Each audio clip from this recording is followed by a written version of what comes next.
The Kia Niro EV remains a startlingly good car. Derived from a multi-fuel platform, it's not a vehicle you would expect to be great.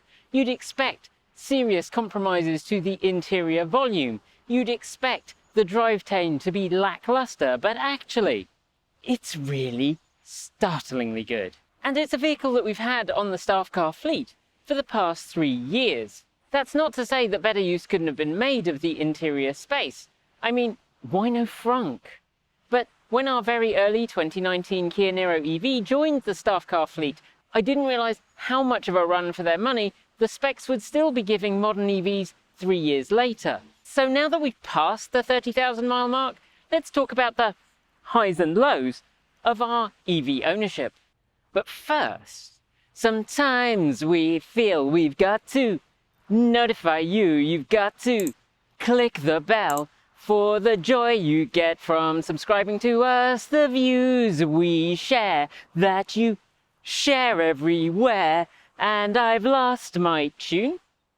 Transport Evolved's proprietary blend of fresh as a daisy news, reviews and context is supported by viewers like you and by me absolutely murdering song lyrics. So if you'd like to support the channel so that you can stop me tormenting them like this, or pay me to continue, then keep watching till the end of the video when I'll tell you how you can support the channel. Before we get into the nitty-gritty, a reminder, this isn't a review. Our Niro EV review is linked below, or up there, if that's what you're after. This is the nitty-gritty of living with the Niro day in, day out for the past 3 years.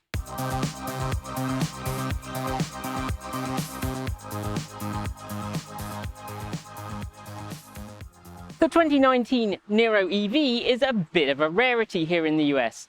As Kia put it at the time, they had an unexpected level of demand for the car, worldwide.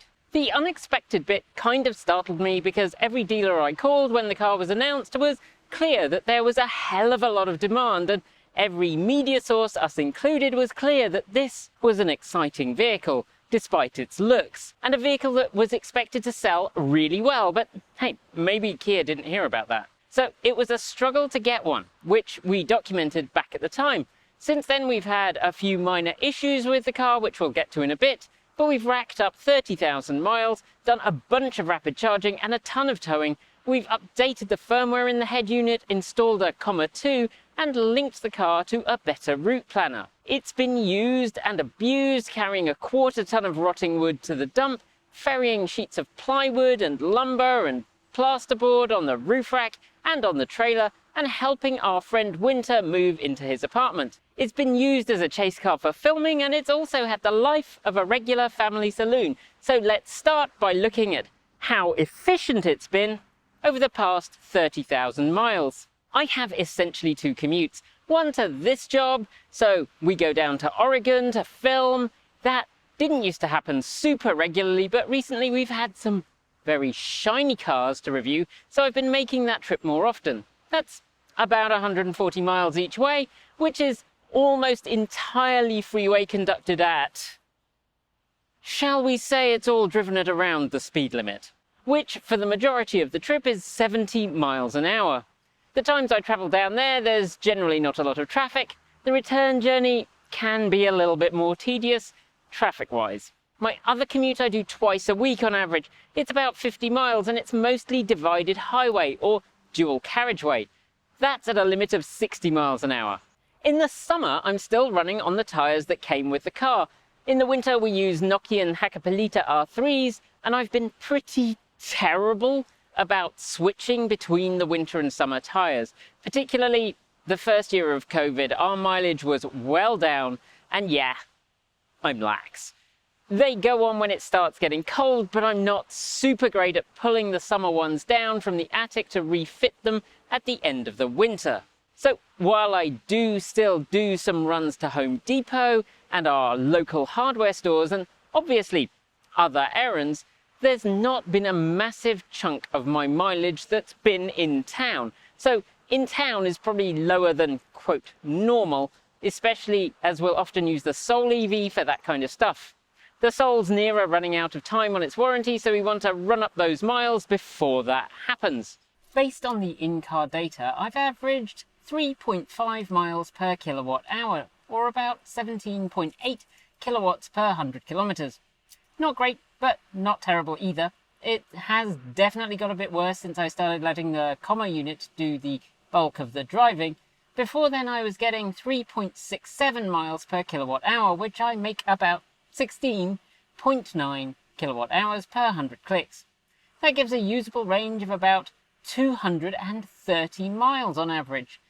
Okay, so it's reasonably efficient, and while in my last staff car update I whined that I had rarely seen anything north of 50 kilowatts on a rapid charger, I've definitely seen more charges where I've had a reasonably prolonged stretch of 76 kilowatts. I have never ever seen the alleged 77, but 76 is pretty consistent if the batteries are fairly warm.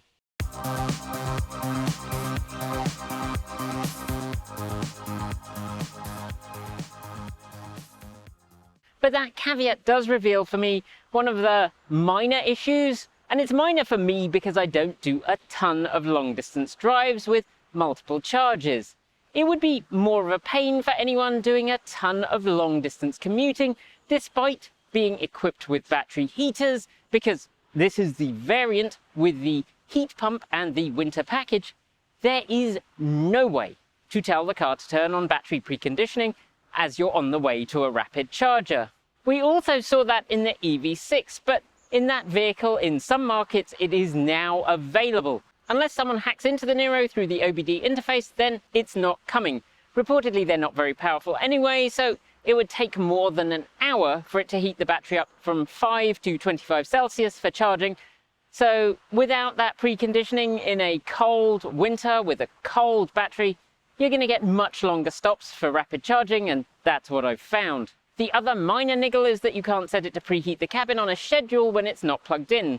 If it's plugged in, the scheduled preheating works. Well, it's fine. I'd like it to run longer because if it's very hot or very cold, it sometimes won't quite reach temperature and hold it long enough for me to get in unless I essentially run from the house to the car the moment it notifies me on my phone that it's hit temperature.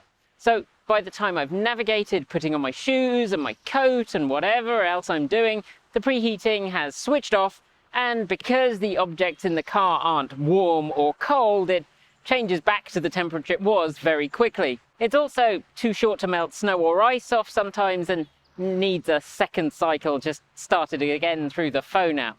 But honestly, apart from the unreliability of the web services, BMW implemented them much better, and the BMW allowed the IFTTT integration, which Kia does not. But that said, while Kia's servers went down for a week or two once, I've not had any problems since, which is more than I can say for the BMW, which nearly went for a year without any services. Oh, and you can't turn on the seat heaters remotely. Kia say that it draws too much power, but our 2015 BMW i3 managed just fine. The other less minor niggle is that you can't use the preheat remote functions without a subscription, and so far I've not found a way around that. And the preheat subscription is, I'm gonna stun you here, not part of the cheapest plan, at least not in the US. It's $15 a month, which is a bit of a cheek. I would mind less if the Niro EV could provide Wi-Fi and you were adding in a data subscription, but it doesn't. So I'm just paying $15 a month to be able to turn on my cooling midsummer and to warm up and remove the ice in winter, which doesn't feel great. And it doesn't give me the warm fuzzies about Kia. You know what else doesn't feel fabulous? The durability of the paint. Mostly it's been fine, but chip resistance at the front is pretty poor, and our touch-up pen has had a fair bit of use. Recently I noticed something chunky has hit the bonnet, leaving a gouge at the bottom and then further up. The ding is probably worse because it's aluminium for lightness. Anyway, I'd recommend getting a ceramic coating, although I've never had a car with a ceramic coating, so I don't know whether that would really help. Obviously, that wouldn't help with the dent, but I'm told it will help reduce chippage. Inside, however, it's a different matter, with no squeaks or rattles, no loose trim, and the seats still feel comfortably firm. The interior materials seem to be hard-wearing where they need to be, and despite a ton of abuse over the past 3 years, it's still looking pretty shibby in there. It also feels roomy for the car's size, and despite the full-length center console, not too compromised by sharing its platform with a gas car.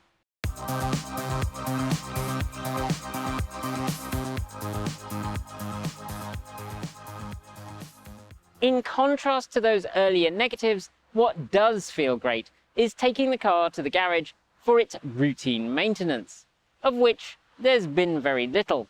In fact, every trip for the Kia suggested maintenance has consisted of me driving it to them looking at the car, offering to rotate the tyres, which so far has been unnecessary because I've always taken it in shortly after a tyre swap anyway, and then them returning the car to me with no bill. So that has been delightful. I've been skipping both the car's head unit and the emailed suggestions from Kia that I should get my car's engine oil and filter changed on a basis that, well, there's no engine. Maintenance costs so far have been a set of windshield wipers, which cost me about $30–40, and, well, a driver's side sun visor clip broke that was replaced free of charge under warranty. I did break a clip on the rain sensor cover when I installed the comma unit. That cost me about $25 to get a replacement mailed to me. I'm not sure that breaking things really counts as maintenance though. At my last tyre swap, we checked the brake wear and all the pads have 10mm left. That means that they're at 30,000 miles and they're pretty close to their new condition, with pads typically coming with between 8 and 12mm of material when new. If we assume that they actually used up that 2mm of thickness and they're due for replacement at around 3mm depth, then we can continue at this rate and be due for replacement at about 150,000 miles. An anecdote to add to the pile of evidence against the brake dust argument, you know, that EVs will produce a ton of brake dust because they're heavier, that sometimes circulates in disinformation circles. What definitely does count as maintenance cost is the 12-volt auxiliary battery. Ever since we've had the car, we've had a few instances of the 12-volt battery being flat.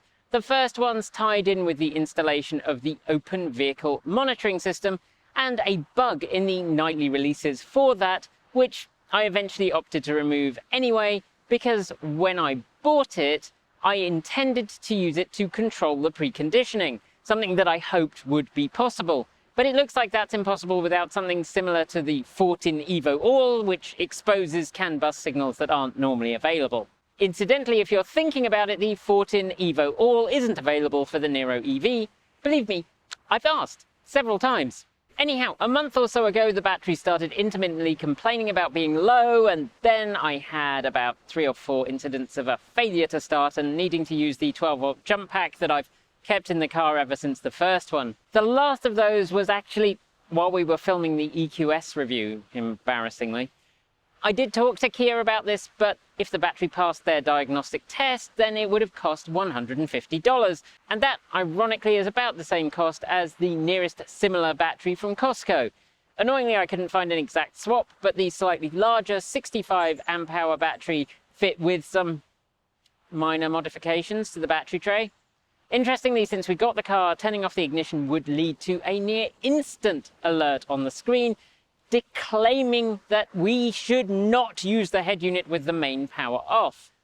That's now much more delayed and sometimes takes several minutes to appear, which suggests to me that Kia's original battery was, how shall I put this, a bit crap. The only other maintenance I've done was updating the firmware on the head unit. That is now in a delightful kind of neon trans pride colour, which entertains me greatly. It also added sounds of nature, which I've literally never used. I like the updated interface, but I'm unconvinced by the process, which required me to obtain a USB stick and then use a Kia application to copy files to it, which took forever. Then the upgrade failed because the Kia supplied software hadn't copied some of the files it needed. Kia lovelies, I shouldn't have to spend more than an hour upgrading the software, and it shouldn't require me Googling an error to find out how to fix it. Sadly, the navigation update still doesn't understand rapid chargers or route planning to add chargers. Fortunately, a better route planner does and can link to the car through an OBD dongle. It's not terribly difficult, but it's definitely more hassle than it should be by this point. All that said, one of the niceties of buying a car that's basically the same as a very popular gasoline car has been the availability of some very cheap accessories. I bought a set of roof rails for under $50, a knockoff luggage cover, also under 50 bucks, although that wasn't such a steal as it doesn't always retract. While when I got my car I had to modify a hitch to get it to fit, Kia helpfully moved some of the attachment holes. Now a hitch is available off the shelf. While the US variant has no towing rating, the European version did, incidentally. Obviously, those who've been watching the channel for a long time will know that I added a comma unit, which has added significantly enhanced level 2 driver assistance to the already competent Kia Lane Keep Assist and traffic aware cruise control. There's also the cam wipe, which transforms the usability of the rear view camera in rain or early in the morning when it's covered in dew. There is also a frunk available. I don't yet have it installed, but I keep thinking about it because it would be useful to free up some of that space under the boot floor. I did also debate the electric lift on the trunk, but yeah, I have a few projects on the go.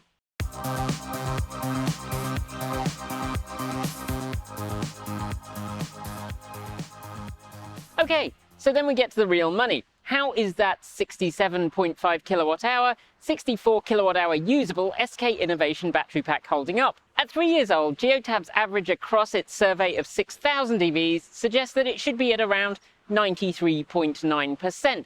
Well, with 30,000 miles on the clock and using Torque Pro to pull the readings off the car's reporting a difference of 0.01 volts between its strongest and weakest cells. And it's telling me that it's got an indicated state of health of 100%. So in comparison with that, we're doing incredibly well. We'll update you again should anything exciting crop up, but otherwise we'll see you with another update on the Niro EV at around 60,000 miles. That's it for today. Thank you for watching, and we'll be back with more soon. If you liked the video, be sure to give it a thumbs up and don't forget to leave your thoughts below or in our free-to-join Discord chat room. There's a link in the video description. If you want a more generalized news roundup in the world of cleaner, greener, safer and smarter vehicles, check out our news roundup show every weekend, and don't forget we produce videos every single day on this network for you to enjoy, ranging from deep dives and features to tutorials, unboxings and reviews. If you haven't already, make sure you're subscribed to this channel and our other channel, Transport Evolved Take 2, and give the bell a gentle ring to make sure you are told when our next video goes live. Thanks on behalf of the entire TE crew go out to the folks on my right. They are our $15 to $49 a month supporters. Special thanks to our $50 a month patrons, Chris Maxwell, Pedro Muro Pinheiro, Patrick Boyarski, Bennett Elder, Brian Newton, David Kitchen, Michael Goad, Ricky Leong, Andrew Martin, Guido Drahota, Brophy Wolf, Tesla in the Gong, Gordon C., Stephen O'Donoghue, Kyle Hodgson, Anthony Coates, Regine Fellows, Jim Burness, Chris Ascenter, Chris and Michael Johnson, Peter Dillinger and Denny Hyde. And our deepest gratitude to our $100 a month Patreon supporters, Anonymous Freak, Marcel Ward, Reggie Watts, Joe Bresney, Reed R, JP Fagerback, Russ, Will Graylan, Matthew Drobnak, Rory Litwin, John Lyons, Andrew Glenn, Paul Conway, Laura Reynolds, Ellery Hensley, and Ian.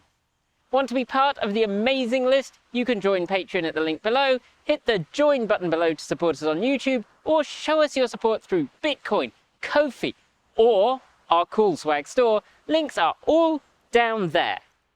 And if you're unable to support us financially, just know that watching the video and sharing it really makes a difference to our ad revenue and keeping the algorithm in its cage. Just one.